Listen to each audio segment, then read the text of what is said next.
Welcome back, my friend. The lamps are lit, the wind has quieted, and somewhere in the shadows the Niffler has found something shiny again. But this time, it's not gold. It's a story, and tonight, he's ready to share it with you. So settle in and listen closely.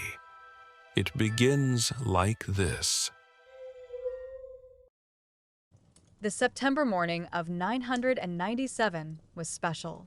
Sunlight streamed through the tall windows of the newly built Hogwarts castle, casting golden patches on the stone floor.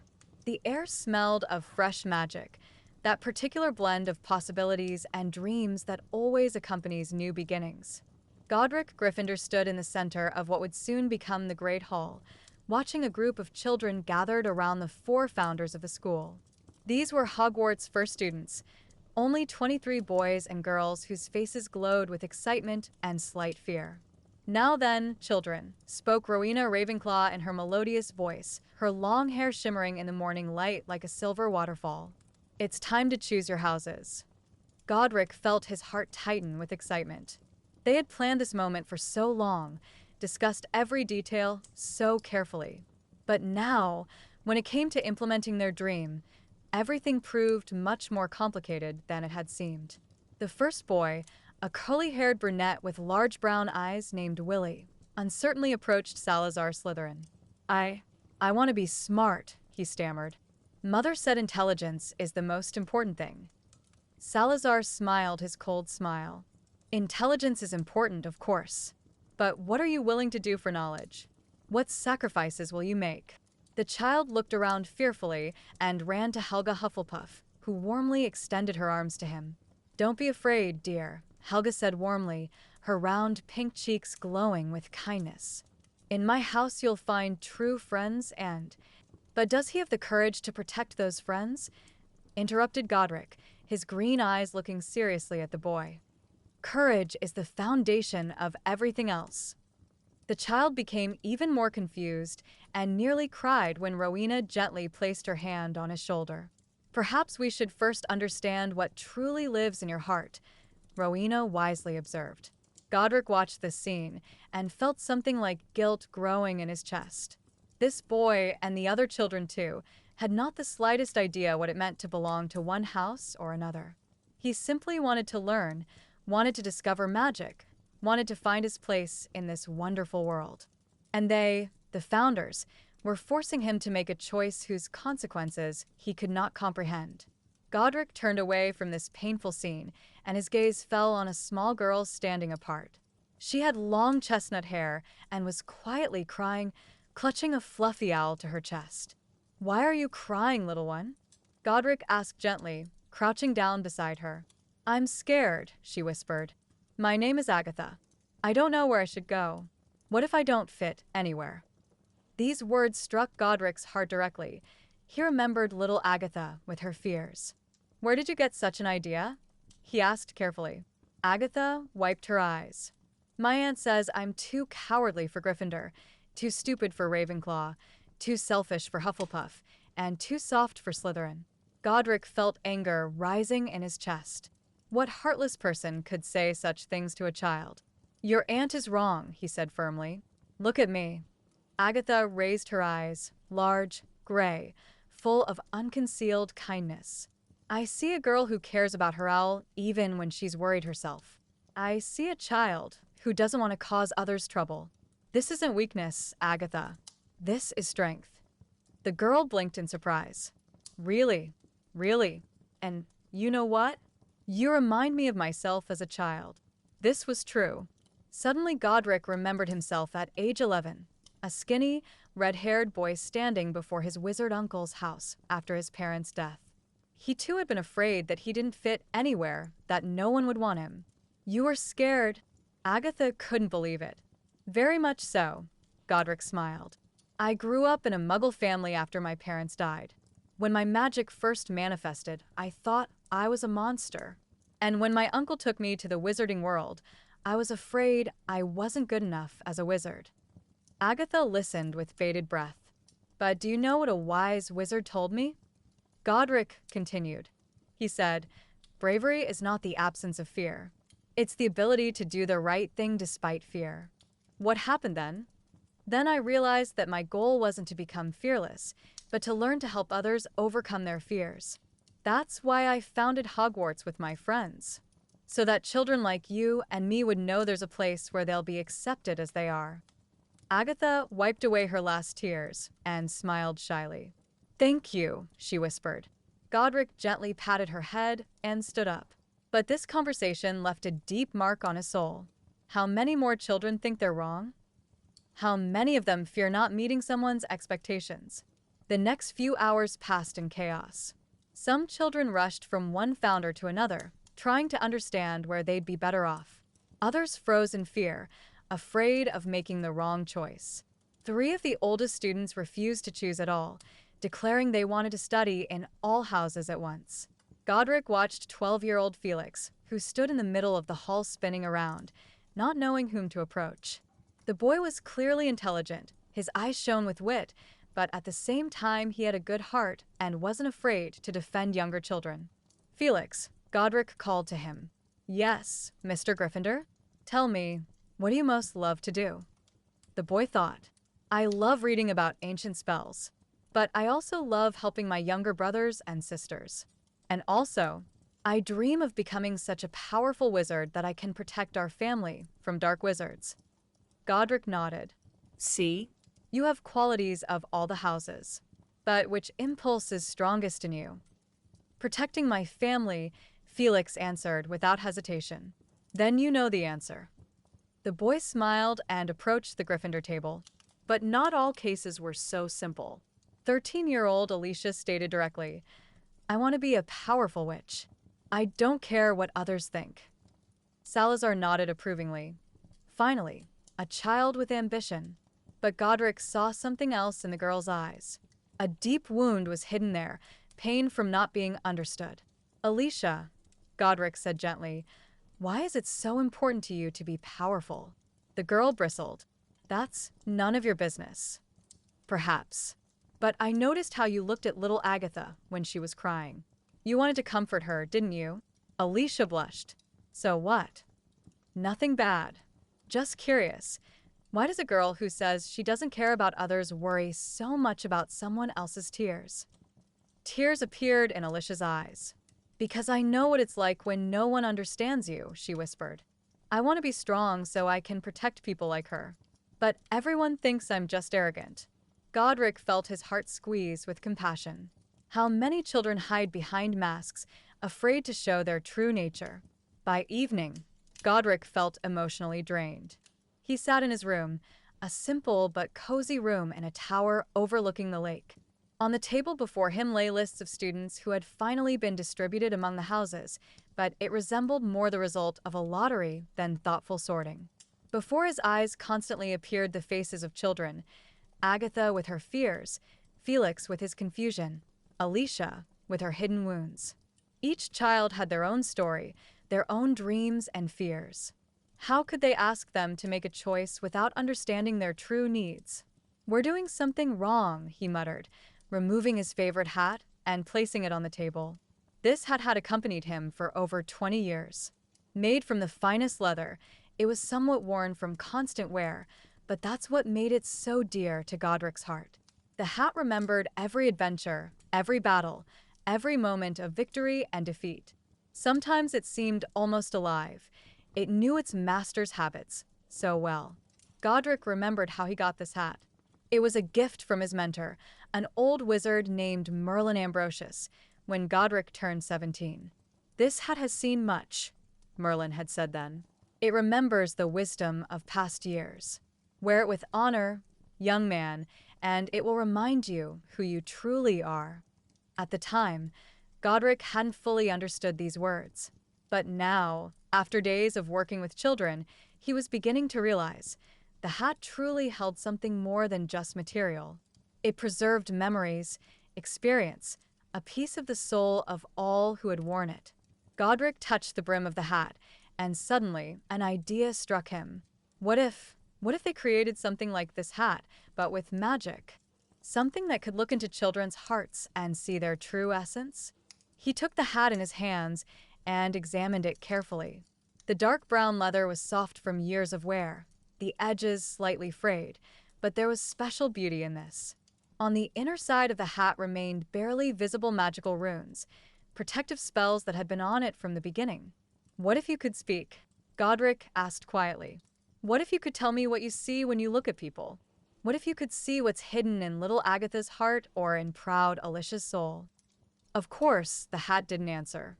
But in Godric's imagination, an idea began to form, bolder and more wonderful than anything he had ever conceived. A magical artifact. Something that could truly see students, not just their appearance, but their souls, their dreams, their fears and hopes. Something that would know Rowena's wisdom, Helga's kindness, Salazar's ambition, and Godric's own courage. But how to do it? How to breathe life into an inanimate object?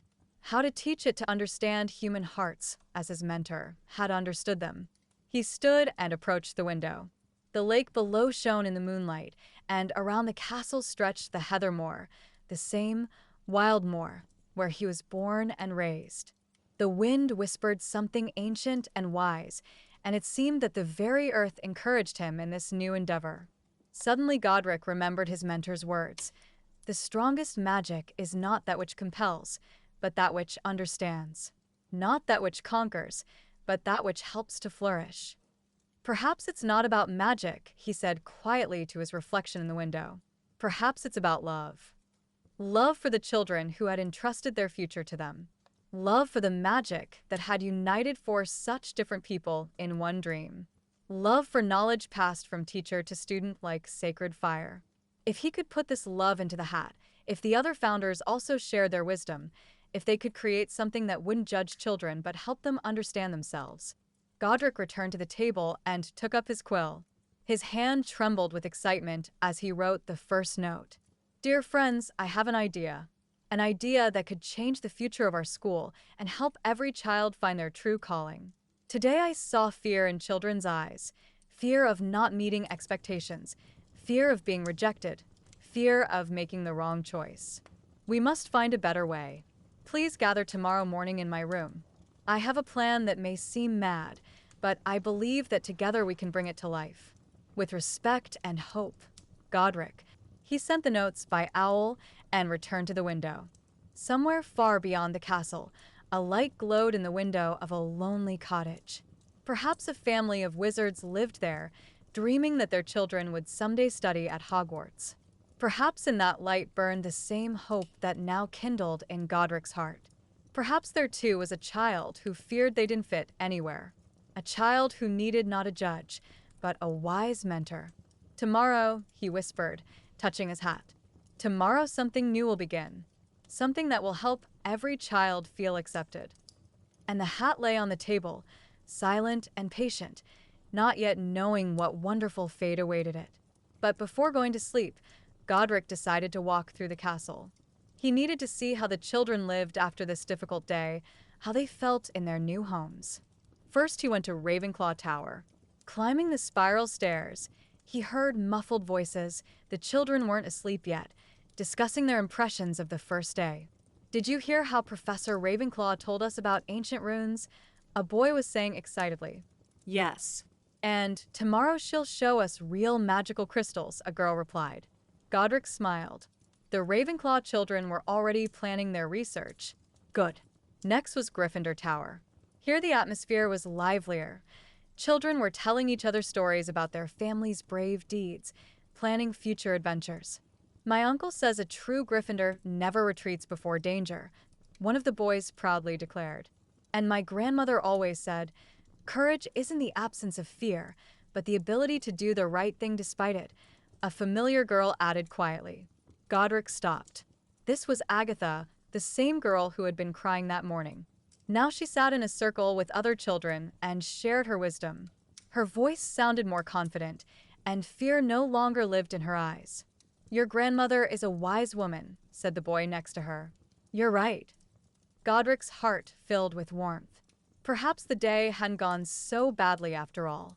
Descending to the dungeons to the Slytherin dormitory, he heard quieter but no less interesting conversations. The main thing isn't just having ambitions, but knowing how to achieve them, the girl Godric recognized as Alicia was saying. Yes, but we mustn't forget about honor, a boy added. My father says true strength comes from others' respect, not from fear. Godric raised his eyebrows in surprise. He had expected to hear talk of power and superiority, but the Slytherin children were discussing ethics and honor. Interesting. Finally, he went down to the warmest part of the castle, where the Hufflepuff dormitory was located. From there came quiet voices and music. Looking inside, Godric saw a wonderful picture. Children sat in a circle, and one of the girls was quietly singing a lullaby. Others joined in or simply listened, snuggled against each other. And your dreams will be bright as the starry sky above Hogwarts. The melody flowed.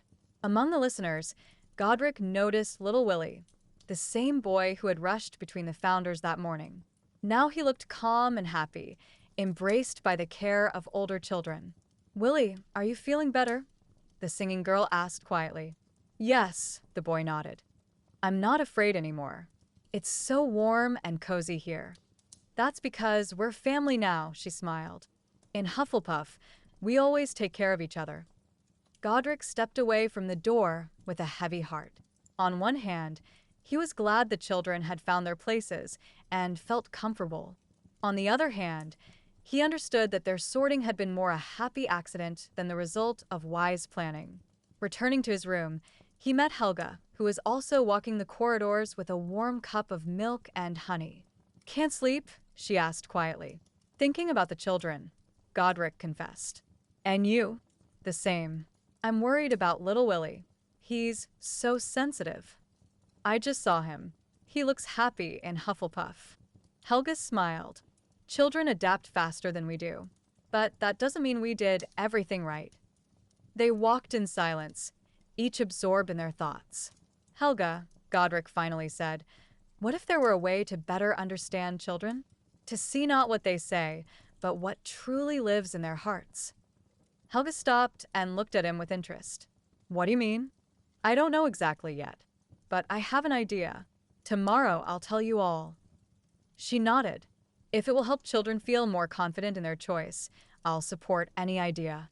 When Godric finally returned to his room, the hat still lay on the table, but now it seemed to be waiting for something important, something that would change not only its fate, but the fate of all future generations of Hogwarts students.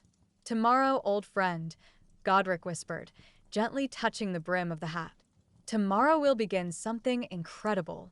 Outside the window, the autumn night gradually gave way to dawn. The first day of Hogwarts' new life was coming to an end, but ahead lay so many discoveries, so much magic, so many possibilities. And the most important discovery was yet to be born. When the morning sun cast golden light through Godric's room window, his 3 friends were already waiting for him. Rowena sat in an armchair by the fireplace, carefully studying an ancient tome on magical artifacts. Helga had settled on the windowsill with a cup of hot tea that released steam scented with mint and honey. Salazar stood by the wall, arms crossed over his chest, his dark eyes expressing skepticism. So then, Godric, Rowena said without looking up from her book, your note was quite mysterious. What idea are you talking about? Godric took his hat from the table and slowly turned it in his hands. Now that the time had come to tell them about his dream, words came with difficulty. Yesterday, I watched the children, he began. I saw how they rushed between us, not understanding what it truly means to belong to one house or another. And I realized we cannot simply ask them where they want to study. Children don't always know what they need. That's true, Helga agreed, her kind eyes filling with concern. Little Edmund cried half the night, afraid he had made the wrong choice. And Agatha kept asking the older students if she truly belonged in Gryffindor. Salazar snorted. If a child cannot make a decision, perhaps they are not ready to study magic. No, Godric firmly objected. It's not about the children's readiness. It's about us asking them to choose something they don't yet understand. We must help them discover their true nature. Rowena finally set aside her book and looked at her friend with interest. And how do you propose we do that? Godric took a deep breath and raised his hat. I want to create a magical artifact. Something that can look into a child's soul and see their true essence. Something that will know the wisdom of each of us and be able to make fair decisions. Silence fell in the room. Helga nearly dropped her cup. Rowena leaned forward with eyes sparkling with fascination, and Salazar raised an eyebrow. An artifact that reads minds? Salazar said slowly. That's very dangerous magic, Godric. Not minds, Godric hastened to explain. Hearts, souls. That which makes a person who they truly are. Their dreams, their deepest aspirations, their potential. Rowena stood and began pacing the room, her mind already working on possibilities. Theoretically, it's possible, she murmured. There are spells for reading emotions, artifacts for detecting magical abilities. But to combine all this in one object and add the wisdom of 4 different wizards. It's brilliant, Helga suddenly exclaimed, setting down her cup and jumping up. Just imagine, every child will end up exactly where they can realize their potential most fully. Salazar shook his head. And what if this artifact makes a mistake? What if it sees something that isn't really there? Or worse, what if someone can subdue it? That's why we need to create something more than an ordinary artifact, Godric said, his voice gaining conviction. Something that will have its own conscience, its own wisdom. Something that cannot be conquered or deceived. Rowena stopped and looked at her friend with new respect. You're talking about creating true artificial intelligence, a magical being contained in an object. Yes, Godric simply replied. The next hours they spent in discussions. Rowena laid out theoretical foundations, Helga worried about ethical aspects, Salazar posed skeptical questions, and Godric tried to keep everyone together, maintaining faith in the possibility of their dream. All right, Rowena finally said, closing another book. If we're doing this, we're doing it right. I need time to research all possible approaches. And I need to gather the necessary ingredients, Helga added. And I need to make sure we're not creating something dangerous, Salazar grumbled. By noon they had agreed to try. The first experiments began that same day. Godric transformed his room into a laboratory, pushing furniture to the walls and setting up a long table in the middle. Rowena brought a pile of books on magical artifact theory, Helga, various potions and ingredients, and Salazar, a set of crystals and ancient symbols. Let's start simple, Rowena said, opening a volume titled Fundamentals of Artifact Creation. Let's try to create an object that can sense emotions. For the first experiment, Godric took a simple brown hat he had bought from the local hatter. Nothing special, but quality work. He kept his beloved personal hat at a safe distance for now. Placing the hat on the table, he extended his hands over it. Sensus cordis, he quietly said, concentrating magic at his fingertips. The hat trembled. For a moment it seemed to inhale, but then went still again. Try together with me, Helga suggested, joining her hands to his. Sensus cordis perpetua, they said in unison. This time the hat trembled lightly, and a barely visible golden glow appeared around it. But after a few seconds it faded.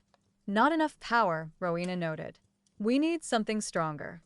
Salazar approached closer and placed his hand on the table next to the hat. Perhaps it's not about power, but about intent. We're trying to breathe life into a dead object. But what if instead we make it receptive? He pulled a small silver crystal from his pocket. This is memory quartz. It can store magical impressions. Godric took the crystal and carefully attached it to the inner part of the hat. Memoriae receptaculum, he said, and the crystal glowed. Now try thinking about something emotional, Helga advised.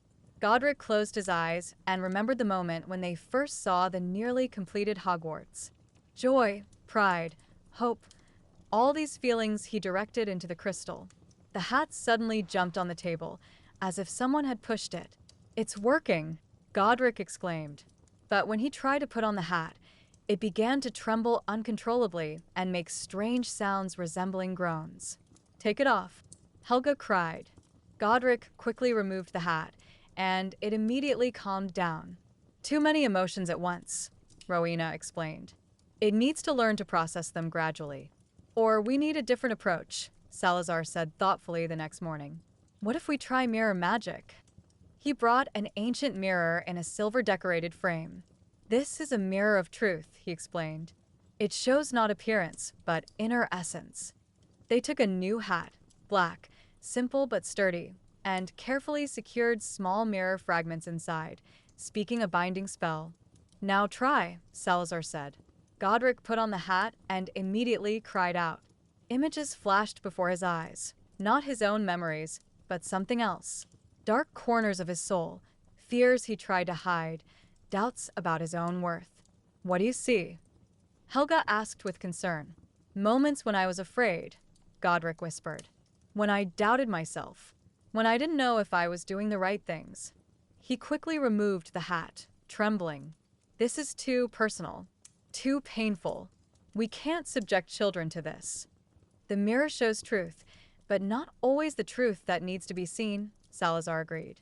We need something gentler. On the third day, Rowena suggested trying with a phoenix feather. She retrieved it from her most precious treasures, a long, golden feather that shimmered with its own light. The phoenix feather symbolizes rebirth and wisdom, she explained. Perhaps it will give the hat the ability to see potential, not just the past. They took the third hat, this time gray with wide brims, and carefully wove the feather into its fabric, speaking an activation spell. At first, everything went well. The hat glowed softly with golden light, and when Godric put it on, he felt a surge of warmth and peace. How do you feel? Helga asked. Wonderful, Godric smiled. I feel wisdom, as if someone is helping me understand things that previously seemed complicated. But suddenly the hat began to heat up. The golden light became brighter, then reddish. Godric, take it off, Rowena shouted. But it was too late. The hat suddenly burst into flames, and Godric barely managed to throw it off before the fire could touch his hair. Helga quickly spoke an extinguishing spell, but the hat was already burning. Aguamenti, Salazar exclaimed, directing a stream of water at the burning hat. When the smoke cleared, only a pile of ash and burned pieces of leather remained of the third hat. The phoenix feather is too powerful, Rowena said guiltily. I didn't think it could react so actively to weaving magic. It's all right, Godric comforted her, though his heart painfully squeezed from their latest failure.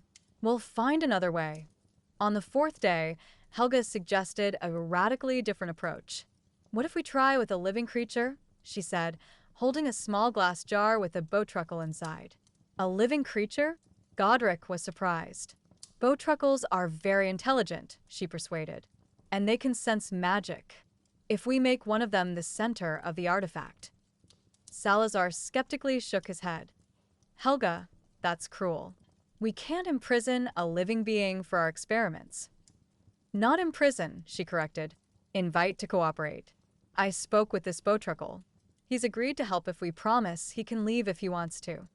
They took the fourth hat, dark green velvet, and created a comfortable place inside for the bowtruckle. Helga carefully placed him there and quietly whispered a symbiosis spell. At first, nothing happened. Then the hat began to move, slowly, rhythmically, as if breathing. It's working, Rowena whispered. Godric carefully took the hat in his hands. He felt a presence. Something small but alive that was trying to understand what was happening. Hello, he said quietly. The hat moved slightly, and Godric felt a wave of curiosity mixed with light fear. Don't be afraid, he comforted. We're friends. He put the hat on his head and was immediately overwhelmed with hunger. Insatiable, all-consuming hunger. Oh, he said, and quickly removed the hat. But the hat had already changed. It began actively moving around the table, trying to reach anything edible. Within minutes, it had eaten half the parchment with Rowena's notes, bit a corner of the table, and tried to swallow Salazar's pencil. Catch it, Rowena cried, saving her books. Helga quickly spoke a release spell, and the bowtruckle flew out of the hat, flapped its wings contentedly, and flew away. Perhaps this isn't the best idea, Helga sighed, trying to catch the crazed hat that was now attempting to eat the chair upholstery. On the fifth day, they tried an alchemical approach. Salazar brought a set of rare ingredients: unicorn horn powder, mandrake essence, drops of dew from silver tree leaves. The idea is to create a consciousness elixir, he explained, something that can give an object the ability to think. They carefully soaked the fifth hat, simple, brown, similar to the first, with a light blue liquid that shimmered with its own light. At first, nothing happened. Then the hat began to glow with the same blue light. Try putting it on, Rowena suggested. Godric carefully took the hat in his hands. It seemed ordinary, but when he touched it, a quiet voice sounded in his consciousness. Who am I? Godric shuddered. Do you hear this? He asked his friends. What? Helga was puzzled. A voice. The hat is speaking. He put on the hat and was immediately overwhelmed with chaos of thoughts and sensations. The hat was trying to understand what it was, why it existed, what all these strange sensations around meant. Where am I? What am I? Why is everything so confusing? Questions rang in Godric's consciousness. You're a hat, Godric tried to explain. We created you to help children. Children? What are children? What is help? Godric understood the problem. They had created consciousness, but hadn't given it knowledge or experience. The hat was like a newborn child, intelligent but completely ignorant of the world. This will take too much time, he sighed, removing the hat. We'd need to teach it everything from scratch. By the end of the week, Godric's room resembled a battlefield. Burned parchments, broken crystals, remains of failed potions, 5 ruined hats, and a pile of other experimental debris lay everywhere. And Godric himself looked exhausted and disappointed. Perhaps Salazar is right, he said quietly one evening when the other founders had gone to rest. Perhaps this is impossible. He sat among the ruins of his dreams, holding in his hands the last hat, the one soaked with consciousness elixir. The hat no longer spoke, but sometimes moved slightly, as if trying to understand something. Are you truly alive? Godric asked quietly. The hat moved more strongly, and in Godric's consciousness sounded a weak. Don't know. What does it mean to be alive? It means to feel, Godric replied. To love. To care about others. To want to help. I want to help, the hat whispered in his thoughts. But don't know. How? Hope flared in the wizard's heart. Maybe it's not about creating something from nothing, he murmured. Maybe it's about sharing what already exists. Suddenly the hat moved again, and this time Godric clearly felt, not heard, but felt a weak. Don't give up. Godric smiled through his fatigue. I won't give up, he promised. But we need a different approach. Something deeper than magic. And outside the window, the first stars awakened in the night sky, as if trying to hint to the wise wizard the answer he sought. An answer that lay not in complex spells or rare ingredients, but in something much simpler and yet more complex. In the human soul. In the willingness to share the most precious thing, a part of oneself. But this understanding would come to him only tomorrow. For now, Godric simply sat in silence, holding his half-alive hat and listening to the wind whisper ancient secrets outside the window. In that whisper he heard a hint, but he wasn't yet ready to understand it. The hat in his hands pulsed weakly, like a heart just learning to beat. And in that pulse was hope. Hope that tomorrow would bring new answers, new possibilities, a new chance to create something truly wonderful. Good night, Godric whispered to the hat. Good night. It barely audibly responded in his thoughts. And for the first time in many days, Godric fell asleep with a smile on his lips, knowing that the next day would bring the breakthrough they had been waiting for so long. The next morning, Godric woke with a strange feeling. It seemed someone was watching him. Opening his eyes, he saw that the test hat, the one soaked with consciousness elixir, lay on the nightstand beside his bed, though he distinctly remembered leaving it on the table among other experimental remains. Curious, he murmured, sitting up and reaching for the hat.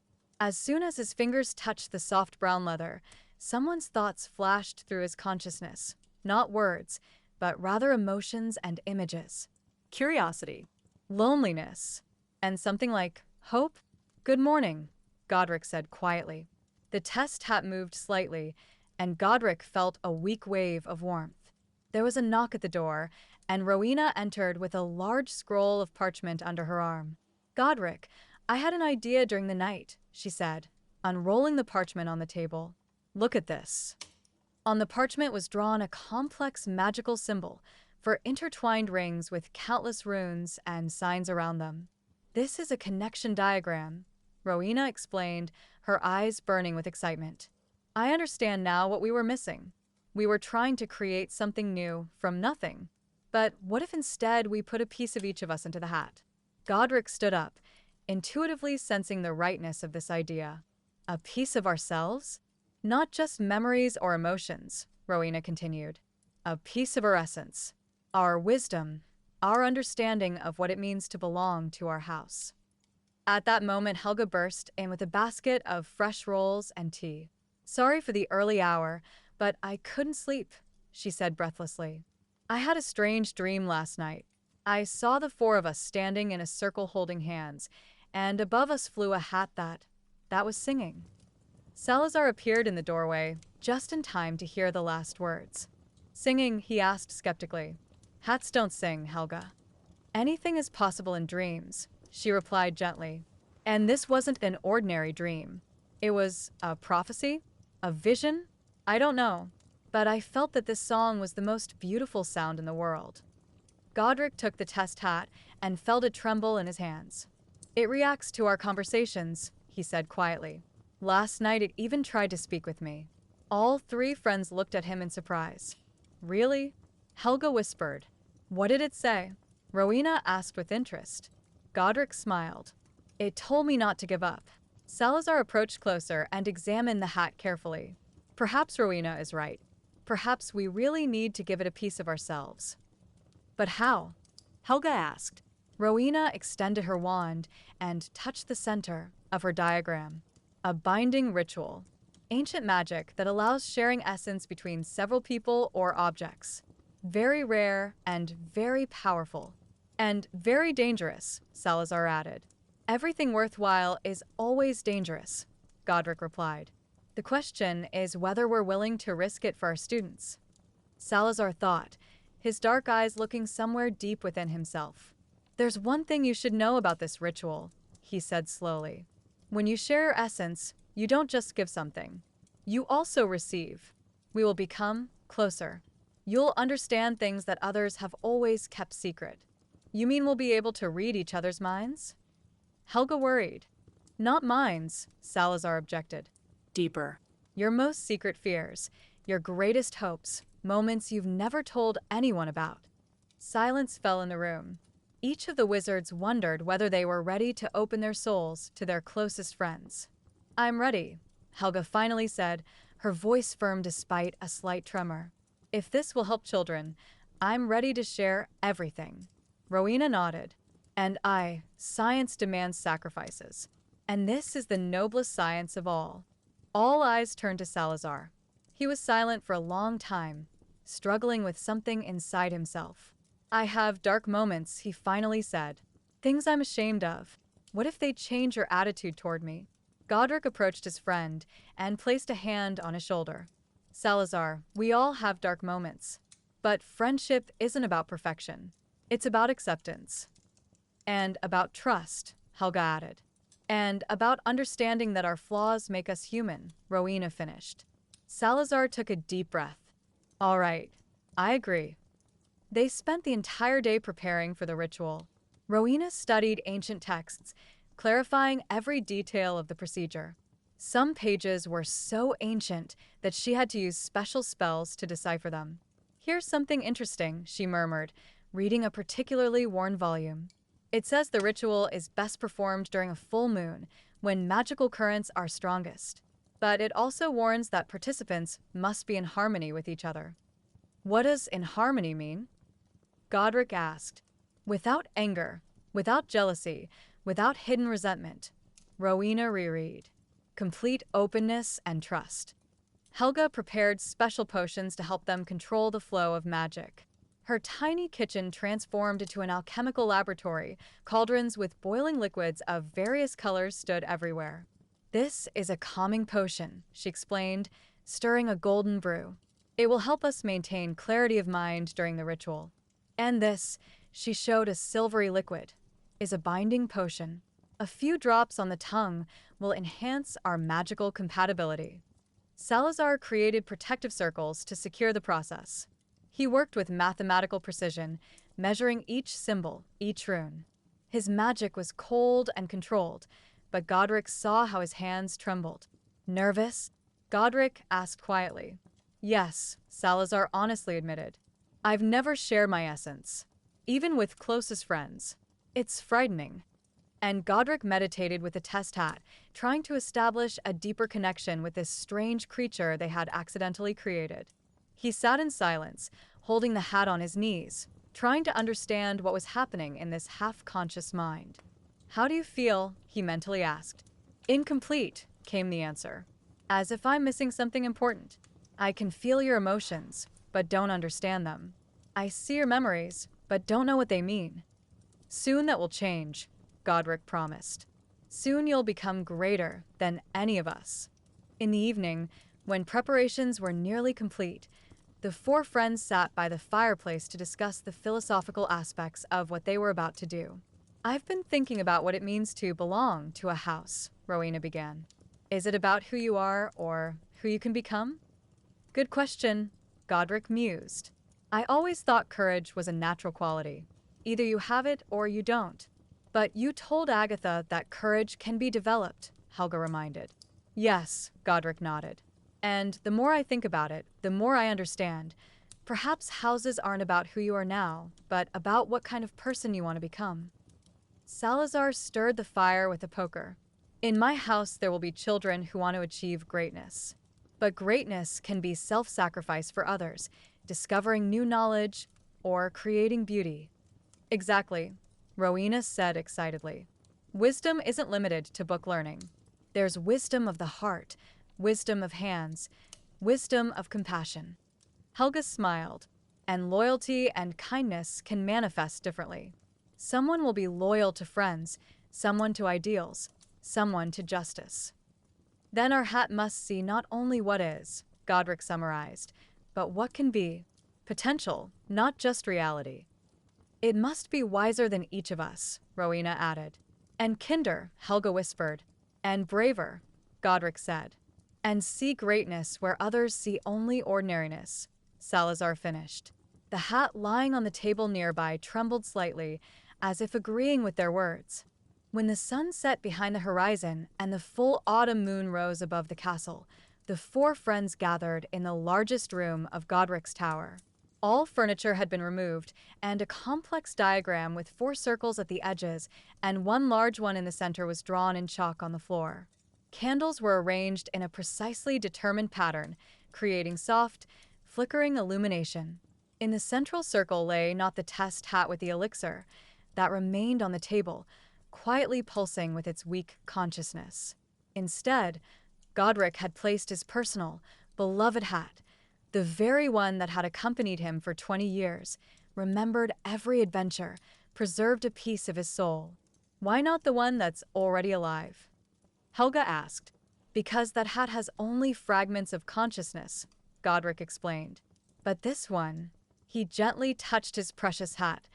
This one has history, memories, a connection with me that's been forming for years. It won't just become intelligent, it will become wise. Remember, Rowena said, taking her place in the northern circle, we're not just transmitting magic. We're sharing what makes us who we are. Our beliefs, our values, our understanding of what it means to be a teacher.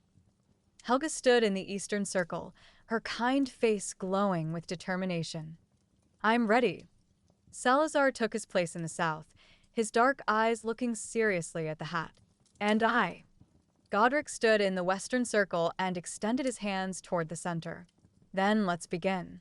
Anime Koniunksho, they said in unison, and the magical circles blazed with light. Godric felt his magic flow through the circle, connecting with his friend's energy.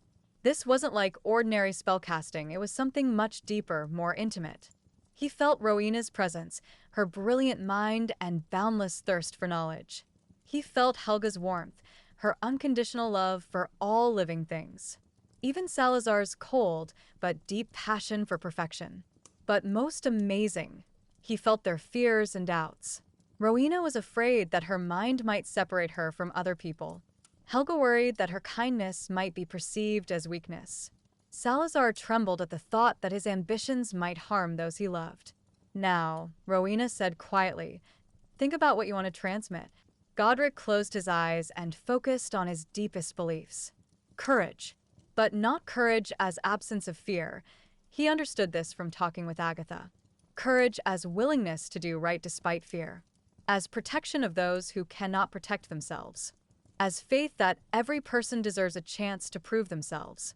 He thought about the moment when he first understood he wanted to become a teacher. It was after he saved a group of children from a dark wizard. The children looked at him with such gratitude, such trust. And he understood.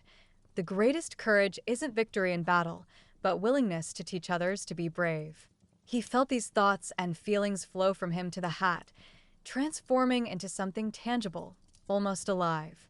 Rowena thought about wisdom, but not just knowledge, understanding, the ability to see connections between things that seem unrelated. Creativity born at the intersection of knowledge and imagination. Love of learning for learning's sake. She remembered the night when she first solved an ancient riddle that entire generations of wizards had struggled with. The moment of enlightenment was like dawn. Suddenly, everything became clear and beautiful. And she understood. The highest wisdom is the ability to pass this feeling to others. Helga shared her kindness, but not naive kindness, conscious kindness. Loyalty that doesn't depend on circumstances. The ability to see the best in a person even when they don't see it themselves. She thought about the child she found in the forest, half-starved, frightened, aggressive. Everyone said the child was hopeless. But Helga saw pain beneath that aggression, loneliness beneath that anger. Years of patient love transformed the embittered child into a kind, caring person. And Helga understood. True kindness isn't accepting only the good, but believing every person can become better. And Salazar, his contribution surprised even himself. He thought about greatness, but not pride or arrogance, the desire to achieve the highest goals. Strength of will that allows one not to give up before difficulties. Understanding that true power comes not from force, but from respect. He remembered the moment when he refused an easy victory for the sake of honor. His opponent had fallen and was defenseless, but Salazar helped him up. Why? The opponent asked.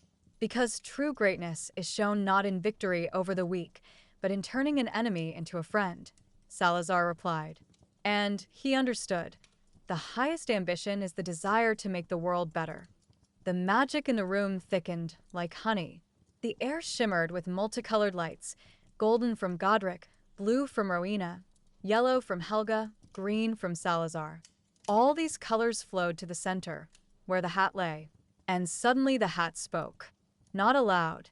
The words sounded directly in the consciousness of each of the four wizards. The voice was strange.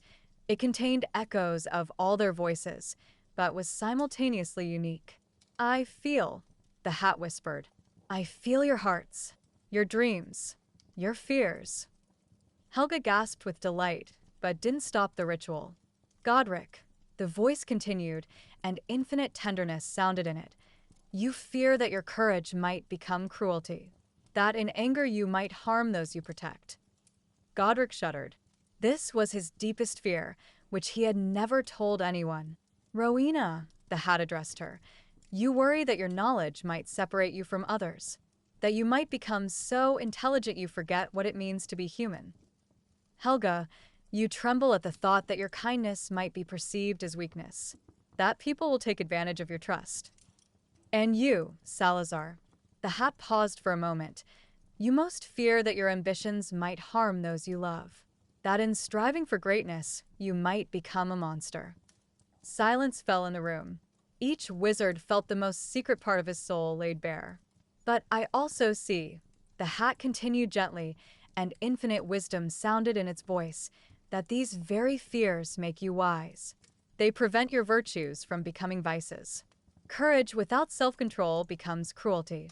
Wisdom without compassion becomes coldness. Kindness without prudence becomes naivety. Ambition without conscience becomes tyranny. The light around the hat became even brighter, and suddenly it rose into the air, slowly rotating in the center of the room.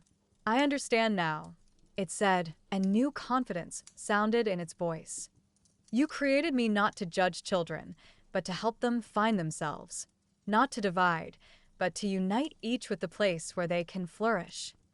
I will see not only what is, but what can be. I will seek potential where others see only flaws. I will help every child become the best version of themselves." The ritual circles began to fade, but the connection between the four wizards and the hat remained. Godric felt a part of his consciousness now lived in this wonderful creature. But at the same time he remained himself. The ritual's magic hadn't diminished them, but multiplied them. The hat gently descended to the floor, and the four friends approached it. "How do you feel?" Helga asked carefully. "Strange," the hat honestly replied. "I remember all your memories, but can't say which ones are my own. I know things I never studied, and understand people I've never met. But most amazing, I feel love. Love for children I haven't seen yet, but whom I want to help." Rowena leaned forward with excitement. "It's working. You can truly see people's essence." "I can," the hat confirmed, "but it's not as you think. I don't read secrets. I simply understand, like looking at a garden and seeing which plant grows best where. Every child is unique. Each has their own path to perfection." Salazar crossed his arms. "And you're certain you can make fair decisions?" The hat was quiet for a moment, as if pondering the answer. "I can make right decisions," it finally said. "Not always what people expect, but what will help each child become the best version of themselves. I will see Gryffindor in the timid child who finds courage to protect a friend. Ravenclaw in the child who doesn't know much but hungers to learn. Hufflepuff in one who puts others' needs above their own. And Slytherin in one who dreams of changing the world for the better." Godric felt his eyes fill with tears. "You've become greater than we could have hoped." "No," the hat gently objected. "I became what you made me. I am your love for children, your wisdom gained through years, your faith that every person can become better. You gave me not just magic, you gave me a soul." Helga wiped a tear that rolled down her cheek. "This is the most beautiful thing I've ever seen," she whispered. "And the most frightening," Salazar added, but there was no anger in his voice, only deep respect for what they had created. "Tomorrow we'll test you as students," Godric told the hat. "Are you ready?" "I was born ready," the hat replied with a slight note of humor in its voice. "Though, can one say born about something created by magic and love?" The four friends laughed, and in that laughter was the joy of discovery, pride in achievement, and hope for the future. And outside the window, the starry night blessed their work, and it seemed that the very magic of the world nodded approvingly at them. The hardest part was behind them. Ahead waited the most beautiful thing, the hat's first meeting with the children for whom it had been created. The next morning Godric woke earlier than usual. The newly created Sorting Hat lay on a chair beside his bed, softly snoring. Yes, it actually snored, which became a pleasant surprise for everyone.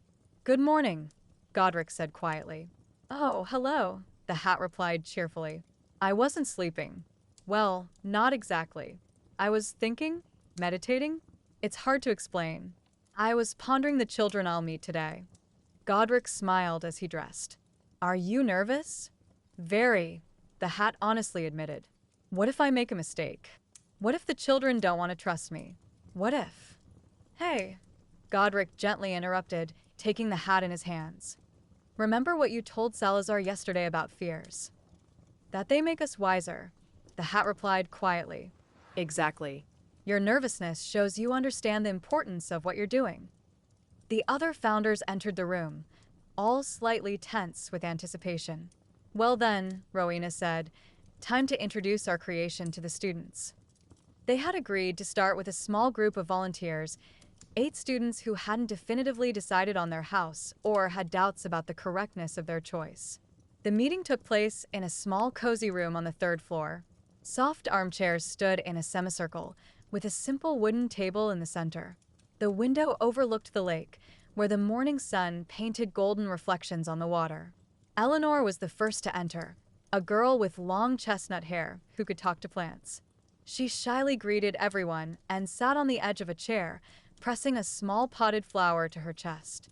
After her came Edmund, the same boy who had cried from worry on the first day.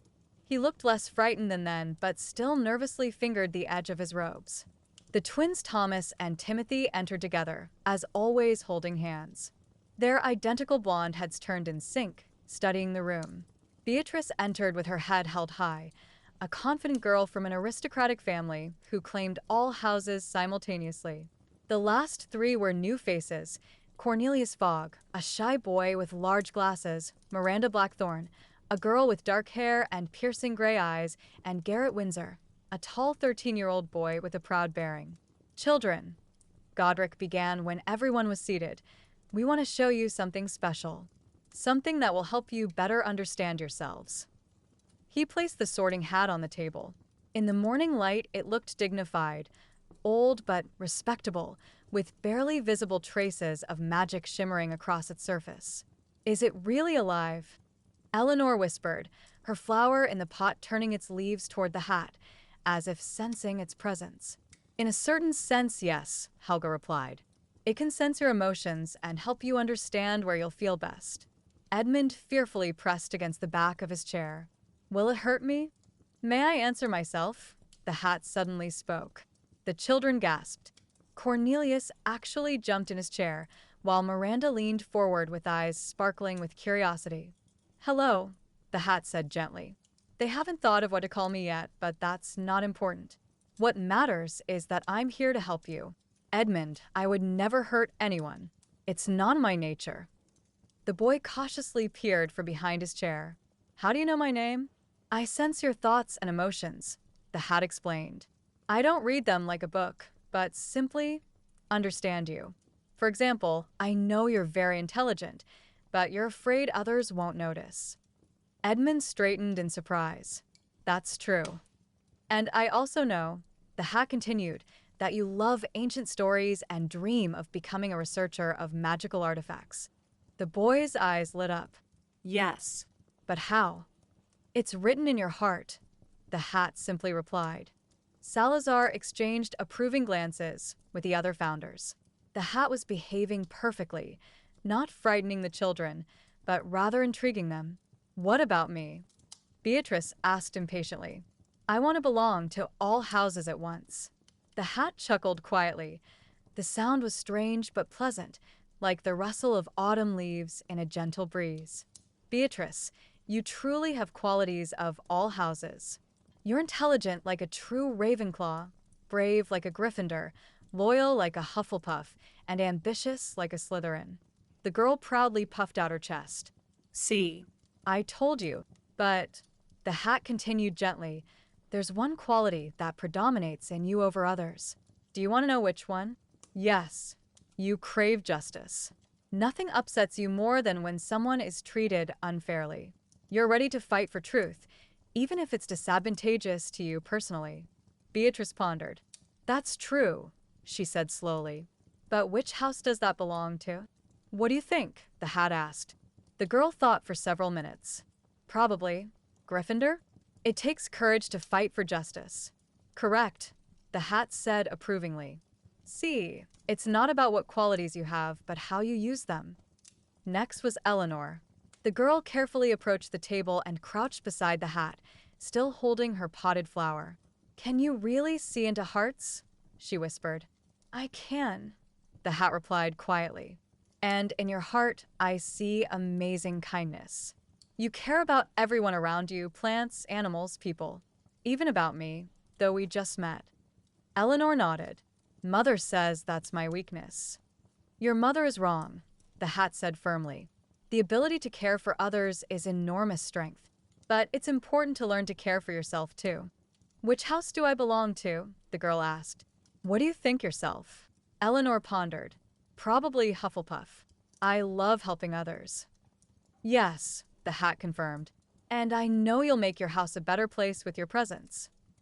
The twins approached together, holding hands. We want to be in the same house, Thomas and Timothy said simultaneously. The hat was silent for a long time, and the founders began to worry. Finally, it spoke. Your love for each other is beautiful, but you're not one person in two bodies. Each of you has unique qualities. But we don't want to be separated, Thomas said fearfully. And you don't have to be, the hat comforted them.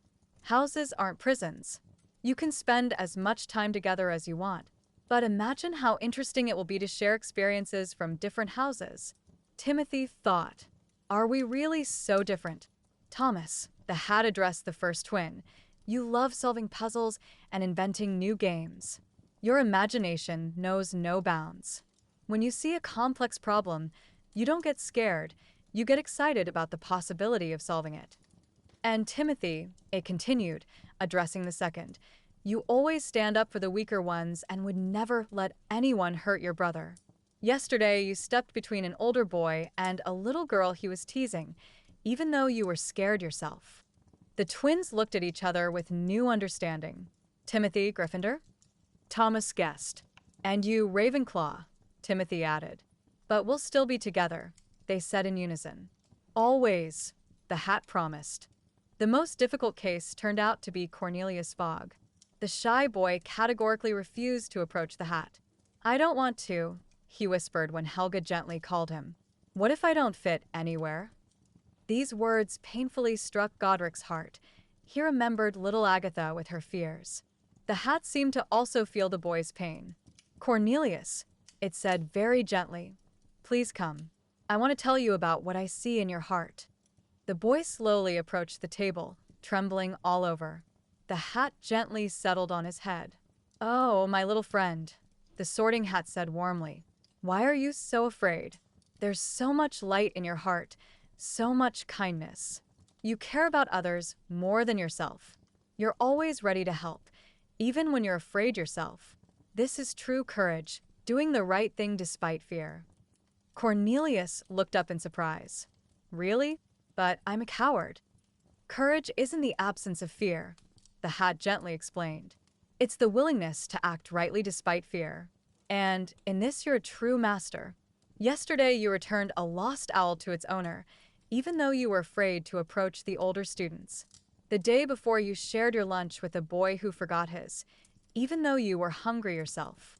Tears filled Cornelius's eyes. You noticed? I notice everything, the hat said. And you know what? Gryffindor. The boy smiled for the first time all evening and went to the founders under loud applause. Miranda Blackthorne proved complex to understand in a different sense. The girl sat straight, her gray eyes looking coldly at the hat. I want to be in Slytherin, she declared without even sitting down. My family has always been there. Interesting, the hat said when she finally put it on. Why Slytherin specifically? Because I have ambitions. Great ambitions. The hat was silent for a long time. The room fell into silence. This was the longest pause of the day. Yes, it finally said, you do have ambitions. Enormous ambitions. You want to become the most outstanding healer in the wizarding world. You want to find cures for incurable diseases. You want your name to be remembered for centuries. The girl blinked in surprise. She had never told anyone about her dreams of becoming a healer. But there's one problem, the hat continued. What? Miranda became alert. You're confusing true ambitions with family expectations. Your family wants you in Slytherin for prestige. And you want to be there because you think you should. But your heart craves something different. What? The girl asked quietly. Knowledge. Understanding. You want to study the human body not for glory, but to help people. This is wisdom of the heart, Miranda. Ravenclaw. The girl sat stunned for several minutes. But what will my family say? When you become a great healer, the hat said gently, they'll be proud of you regardless of your house. Last was Garrett Windsor, a tall, proud boy who had kept apart from the others. I don't need help choosing, he said coldly. I'm a Windsor. We're always in Slytherin. But when he put on the hat, something unexpected happened. "Oh," the hat said quietly. "Garrett, you have such a heavy heart." The pride on the boy's face changed to surprise. "You carry the burden of an entire family's expectations," the hat continued. "Your grandfather, your father, they were all leaders. And you're afraid of disappointing them. But you know what? True leadership isn't about force. It's about serving others." "I don't understand," Garrett whispered. "In your heart lives a desire to protect the weak. You mask this under coldness, but I see the truth. You want to be a leader not for power, but to make the world more just." Tears glittered in the boy's eyes. "My father will say that's weakness." "Your father is wrong," the hat said firmly. "The strongest leaders are those ready to fight for those who can't fight for themselves." "Gryffindor." Garrett removed the hat with trembling hands. "Thank you," he whispered. When the last student had been sorted, the 4 founders remained in the room with their creation. "That was incredible," Helga whispered. "You didn't just sort them into houses. You helped them understand themselves." "That's exactly what I wanted," the hat replied. "A house isn't a label. It's an opportunity to develop your best qualities." Salazar, who had been silent throughout, finally spoke. "What if a child doesn't want to go to the house you choose?" "Then I'll explain my choice," the hat replied. "And if they still disagree, I'll respect their decision." Force never leads to good. Rowena clapped her hands in delight. "You exceeded all our expectations, especially with Miranda. Who would have thought she dreams of becoming a healer?" "I see not only what people show," the hat explained. "I see their deepest dreams, their true aspirations. Sometimes, even ones they don't know about themselves." Godric took the hat in his hands and felt the familiar warmth, but now it was different, deeper, wiser. "Are you ready for the real test?" he asked. "What test?" the hat wondered. "Tomorrow, the first official sorting ceremony. The entire castle, all the students." The hat was quiet for a moment. "I'm ready," it finally said. "And you know what? I've even thought of what to call myself." "What?" Helga asked with interest. "The Sorting Hat," it said. Simple and clear. "After all, that's exactly what I do. I sort children not by their flaws, but by their best qualities." And at that moment, all 4 understood. They had created something greater than a magical artifact. They had created a wise mentor who would live longer than all of them and help generations of children find their path.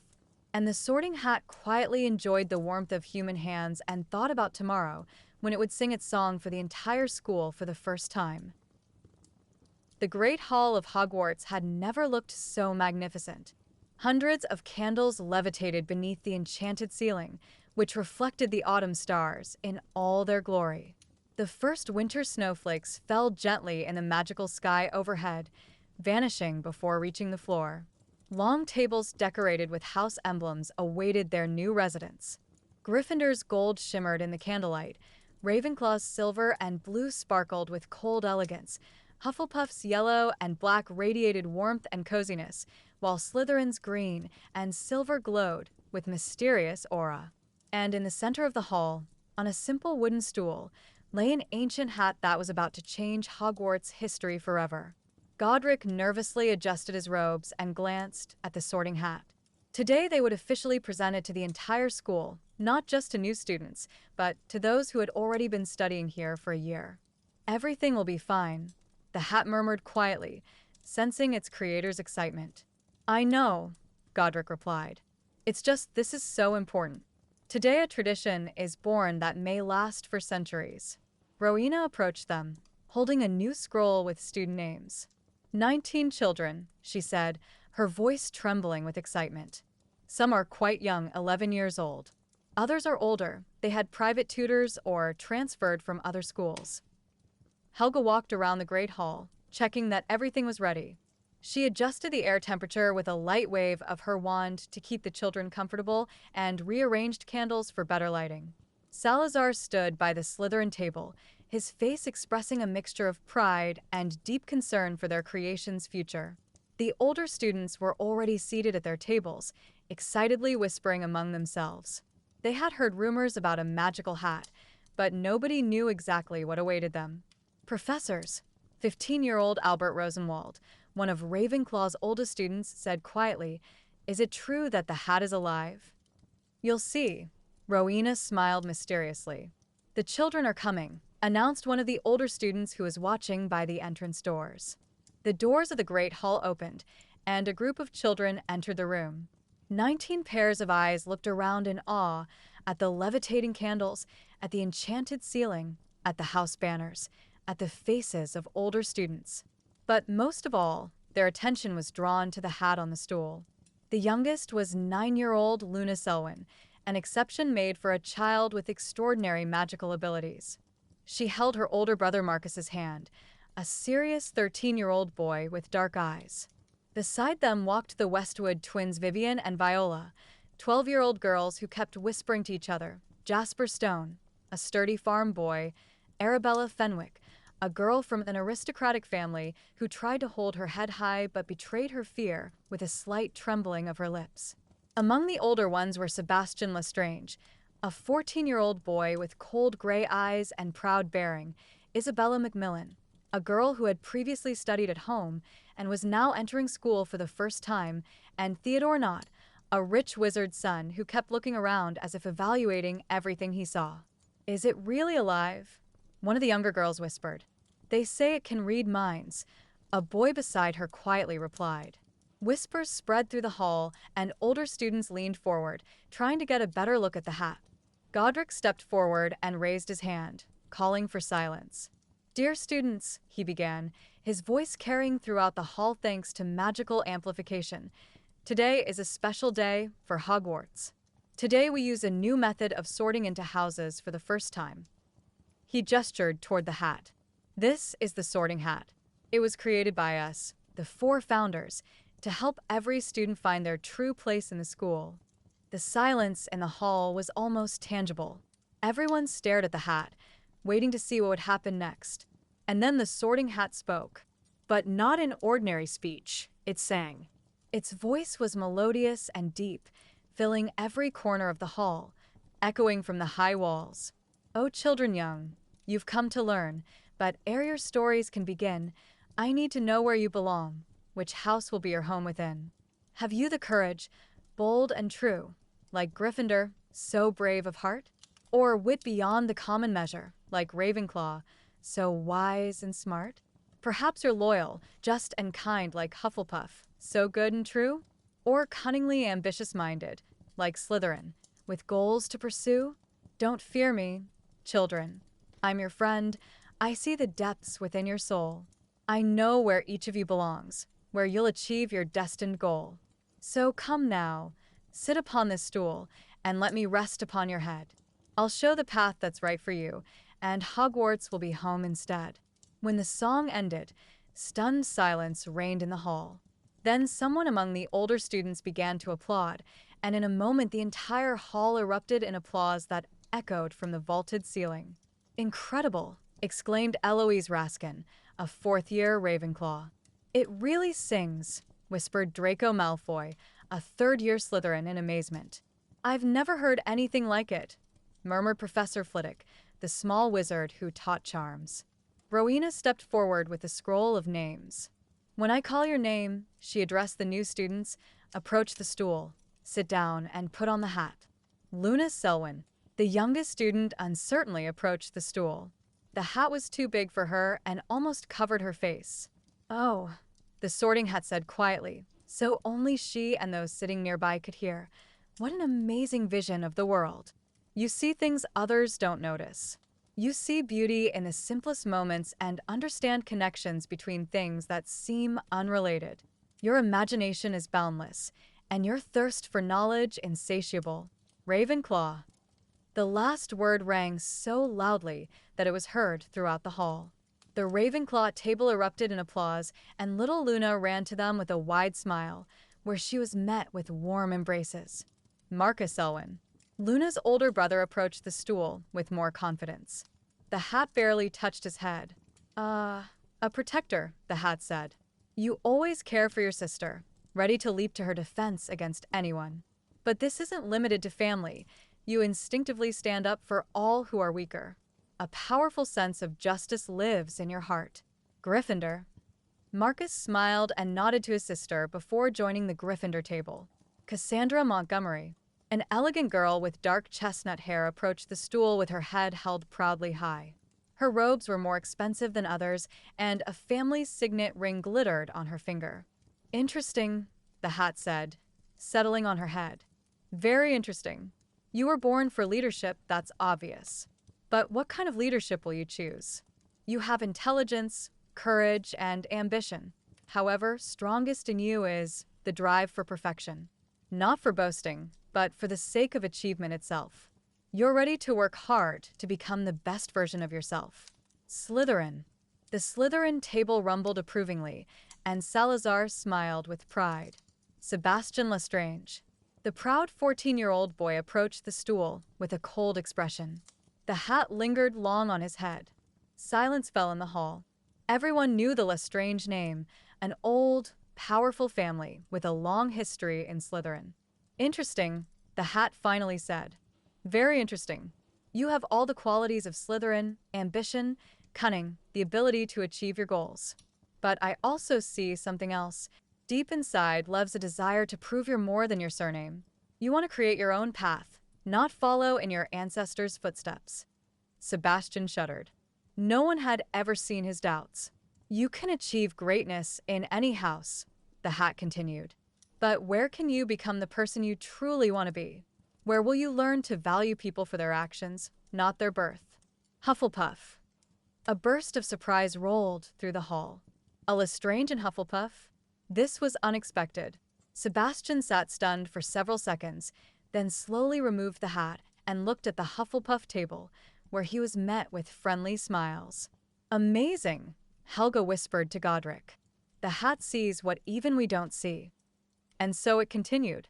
Each child had their story, their unique reason for ending up in one house or another. The hat didn't just call out names. It briefly explained its choice, helping the child and the entire school understand the logic of the decision. Arabella Fenwick. The girl from the aristocratic family trembled as she sat on the stool. Don't be afraid, the hat said gently. I see you're worried about your family's expectations, but I also see your true heart. You love learning for learning's sake, are fascinated by ancient runes and magical history.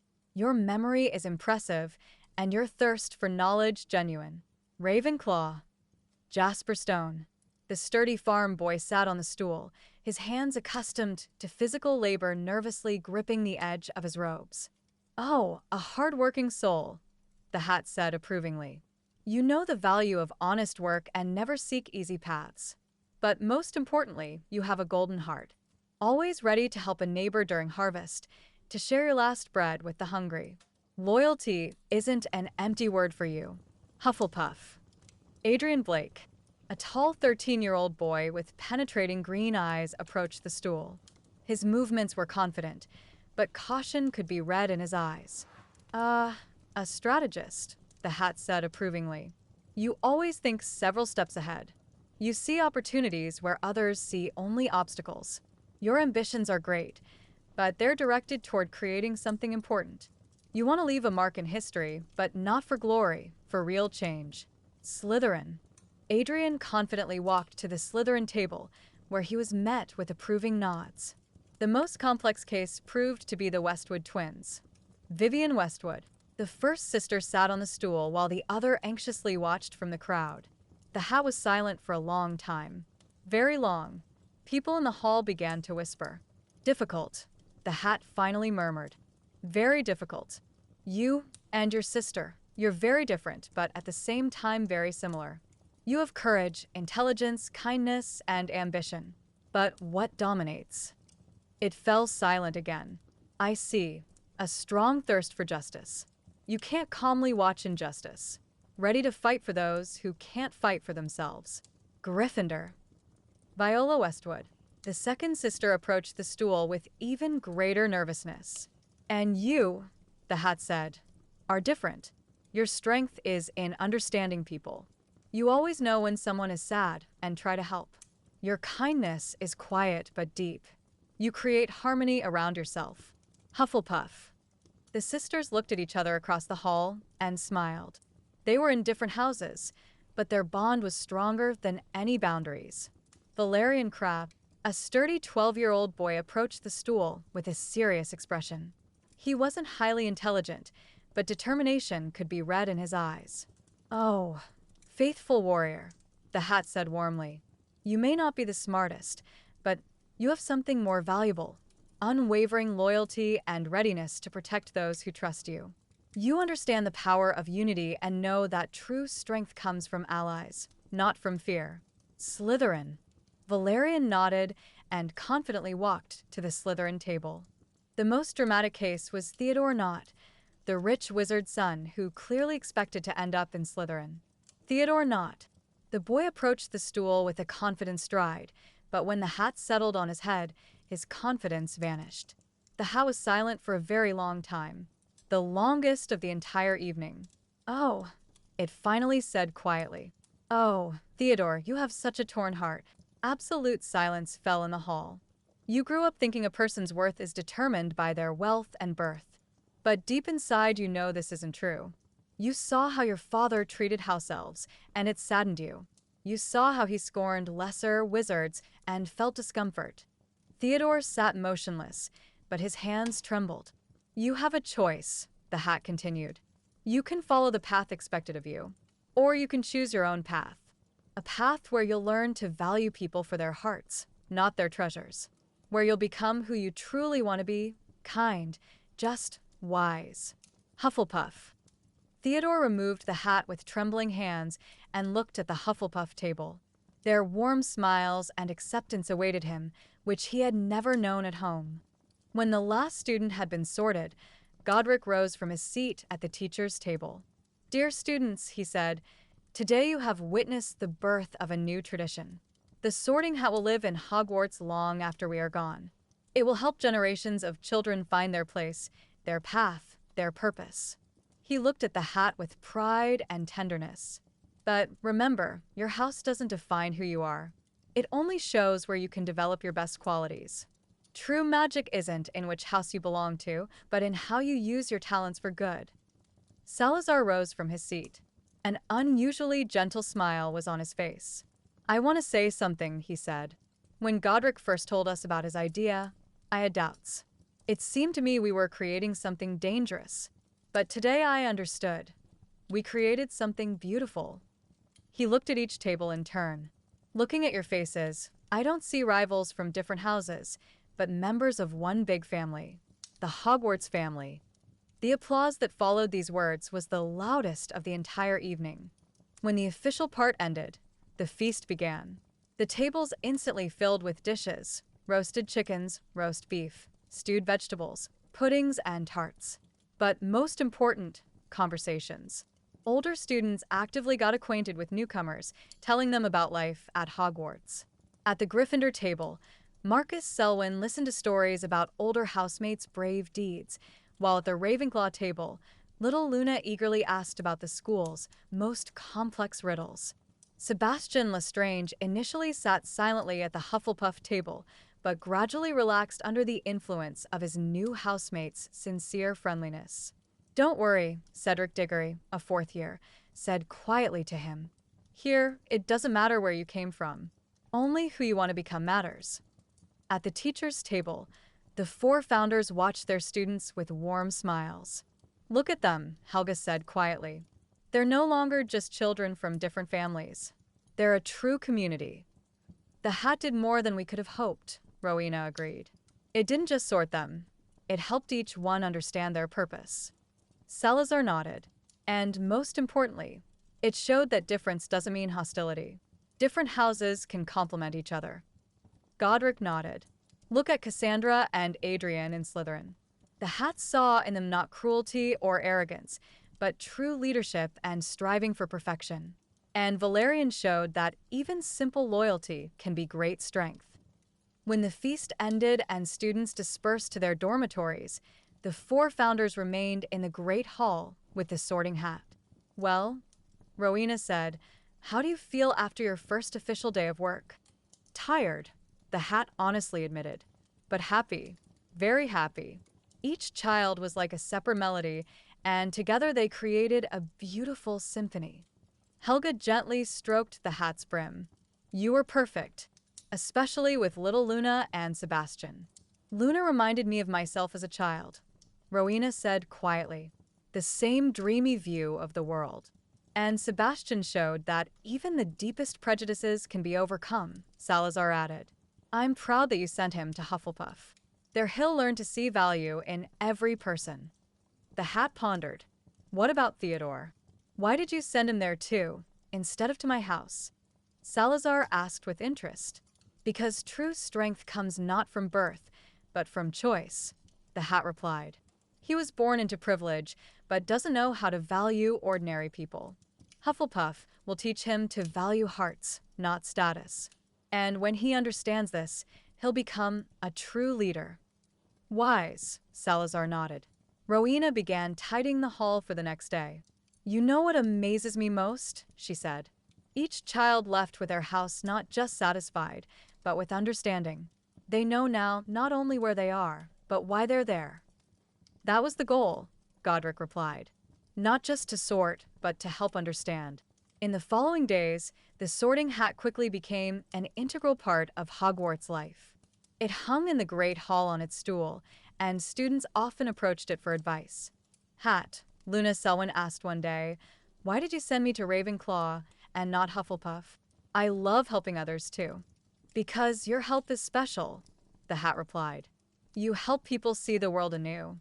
Your imagination will help create new spells, new ways of understanding magic. This too is service to others, but different. Sebastian Lestrange initially avoided the hat, but after a week couldn't resist and approached it. You ruined my life, he said, but without anger. I saved your life, the hat replied gently. You'll understand this yourself in a few years. And indeed, only a few months passed before Sebastian rode home. For the first time in my life, I feel like my true self. The hat sighed quietly. The sound was like the rustle of autumn leaves. What are you thinking about? Helga asked. About the future, the hat replied. About all the children I'll yet meet. About how the world will change, while I remain here, helping each new generation find their way. Does that frighten you? Salazar wondered. No, the hat replied confidently. It inspires me. Each child will bring something new, teach me something new. I'll grow with them, with the school, with the world. Godric took his old friend in his hands. What about us? Will you remember us when we're gone? Always, the hat replied warmly. You're part of me. Your wisdom, your love, your dreams live in me. And as long as I exist, you too will live. There was such sincerity in these words, such deep love, that all four felt their eyes fill with tears. Thank you, Helga said quietly. I'm the one who should thank you, the hat replied. You gave me the greatest gift, the opportunity to help others find themselves. Outside the great hall windows, the full moon rose. Its silver light flooded the hall where a tradition had just been born that would last for centuries. And in the center of this light sat a wise hat that dreamed of tomorrow and of all the children it would yet help. Hogwarts, it whispered quietly. My home. Our home. Home for all who seek their path. And it seemed the castle itself responded with a quiet, approving hum that spread through the corridors and reached every room where children slept, Gryffindors and Ravenclaws, Hufflepuffs and Slytherins, all together under the protection of ancient walls and a wise hat that had taught them the most important thing. It doesn't matter who you are, it matters who you can become.